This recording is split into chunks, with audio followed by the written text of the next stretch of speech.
తాకట్టులో ఉన్న బంగారాన్ని విడిపించి ఆ రోజు ఆన్లైన్ ధరకే కొంటుంది కొమ్మూరి గోల్డ్. నమస్కారం అండి, సుమన్ టీవీకి స్వాగతం. నేను గీతాంజలి. మనతో పాటు ఉన్నారు జ్యోతిష్య రత్న, జ్యోతిష్య చక్ర వైభవ నిపుణ డాక్టర్ రాళ్లపల్లి రవికుమార్ గురువు గారు.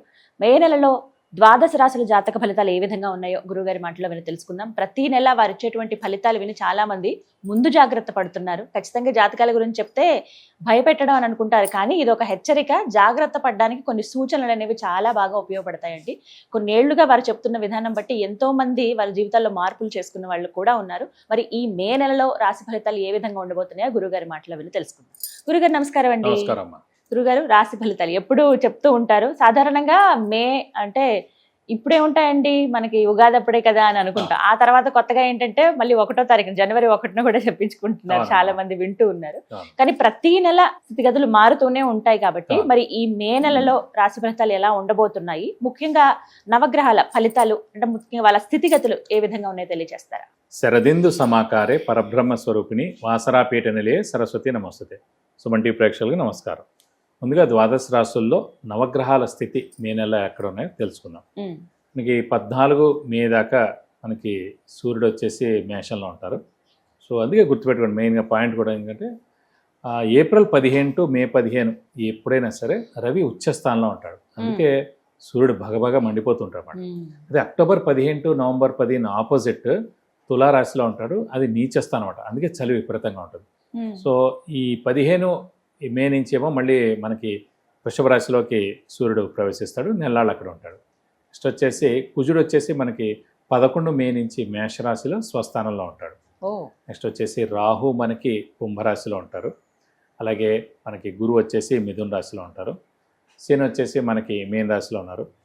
కేతు వచ్చేసి మనకి సింహరాశిలో ఉన్నారు. శుక్రుడు వచ్చేసి మనకి 14 మే నుంచి మిథున రాశిలోకి ప్రవేశిస్తున్నాడు. సో బుధుడు కూడా అంతే, 14 మే నుంచి మిథున రాశిలోకి స్వస్థానంలోకి ప్రవేశిస్తున్నమాట.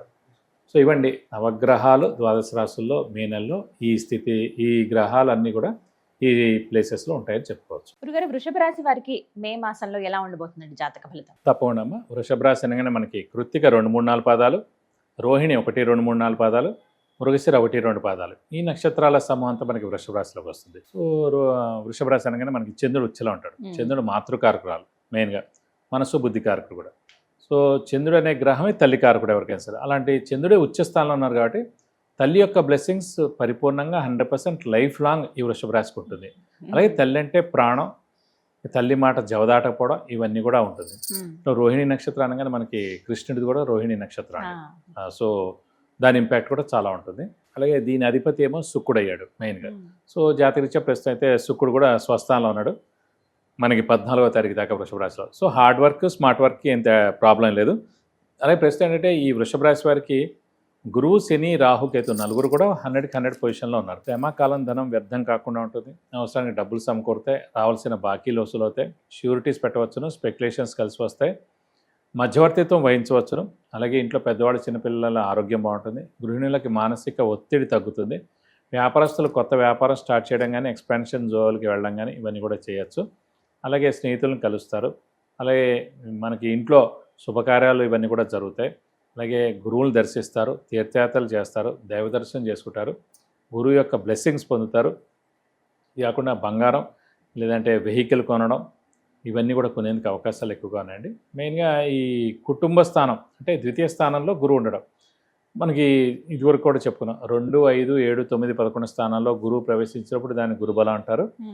ఒకసారి వచ్చిన తర్వాత సంవత్సరం పాటు అక్కడే ఉంటారు కాబట్టి సో ఖచ్చితంగా వీరికి అన్ని పనులు అంటే బెస్ట్ రాశి ప్రస్తుతం వృషభ రాశి అని చెప్పుకోవచ్చు అన్నమాట. సో అన్ని పనులు ఖచ్చితంగా జరుగుతాయి అన్నమాట. అందులో ఆలోచించాల్సిన విద్యార్థులకి మంచి ర్యాంకుల్లో సాధించడం, మంచి యూనివర్సిటీలో అడ్మిషన్స్ పొందడం, వీలైతే కనుక ఫారెన్ వెళ్ళి చదువుకోవడం, ఇలాంటివన్నీ కూడా ఈ వృషభ రాశి వరకు ఉంది. అలాగే పోటీ పరీక్షల్లో నెగ్గడం, కాంపిటేటివ్ ఎగ్జామ్స్ రాసినా కూడా వస్తుంది. అలాగే గవర్నమెంట్ జాబ్స్కి మీరు రాసినా కూడా అంటే మామూలుగా ఇండివిజువల్గా ఆరోస్కోప్లో మెయిన్గా రవి బాగుండాలి, గురువు బాగుండాలి, కుజుడు బాగుండాలి, ఇవన్నీ 3-4 గ్రహాలు బాగుంటేనే గవర్నమెంట్ జాబ్ వస్తుంది. కానీ ఎన్ని బాగున్నా బాగాలేకపోయినా దాని గోచారం కూడా యాడ్ అవ్వాలండి. సో గోచారీత్యా గురుబలం పరిపూర్ణంగా ఉన్నప్పుడు ఈ టైంలో మీరు రాస్తే కనుక అంటే పర్సంటేజ్ శాతం ఎక్కువగా ఉంటుంది అన్నమాట మీకు జాబ్ రావడానికి.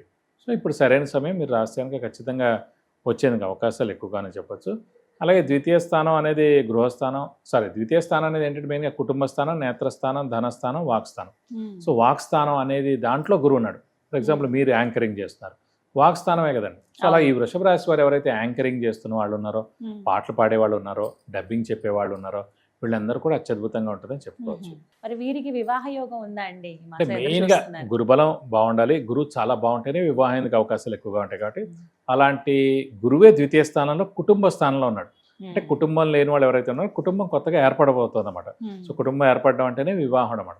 సో అవివాహితులు ఎవరైతే ఉన్నారో వాళ్ళందరూ కూడా ఖచ్చితంగా వివాహానికి అవకాశాలు 100% ఉన్నాయి. మరి ఇక సంతానం కోసం ఎదురు చూసే వారికి మామూలుగా సంతాన కారకుడే గురువు అండి. అలాంటి గురువు మనకి ద్వితీయ స్థానంలో ఉన్నాడు కాబట్టి కుటుంబ స్థానంలో ఖచ్చితంగా సంతానం లేని వారికి సంతానం కలిగేందుకు అవకాశాలు 100% ఉన్నాయి.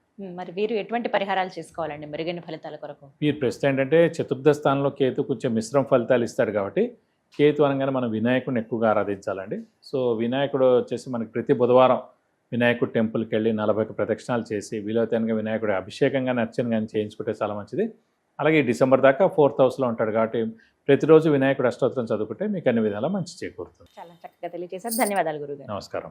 విన్నారు కదండి, మనలో చాలా మందికి ఎన్నో రకాల సమస్యలు ఉంటాయి. ఆర్థికంగా కావచ్చు, ప్రధానంగా ఏదైనా ఇల్లు యోగం ఉందా లేదా అని తెలుసుకోవాలనుకునే విషయం కావచ్చు, విద్య, ఉద్యోగం, వ్యాపారం, సంతానం, వివాహం విషయంలో కావచ్చు, ఇలా చాలా మంది ఎన్నో సమస్యలతో బాధపడుతూ ఉంటారు. సరైన సలహా కోసం ఎదురు చూస్తూ ఉంటారు. అలాంటి వారి కోసం గురువుగారు దగ్గర మీరు అపాయింట్మెంట్ తీసుకోవచ్చండి, వారిని కలవచ్చు మీరు. అయితే ముందుగా స్క్రీన్ మీద నేను ఇస్తున్న నెంబర్కి మీరు ఫస్ట్ కాల్ చేయండి. ఆ తర్వాత వాట్సాప్లో మీరు మీ డీటెయిల్స్ అన్ని పంపిస్తే గనక ఆ మెసేజెస్ అవన్నీ చెక్ చేసి మీరు అపాయింట్మెంట్ తీసుకుంటే వెంటనే గురువుగారు కలవడం జరుగుతుంది. తద్వారా మీరు రిజల్ట్ అంటే ఎటువంటి పరిహారాలు చేసుకుంటే ఈ ప్రాబ్లం నుంచి బయటపడతాము, యోగాలు మనకు అందుతాయి అనేది చాలా క్లియర్గా మీకు ఎక్స్ప్లెయిన్ చేస్తారండి.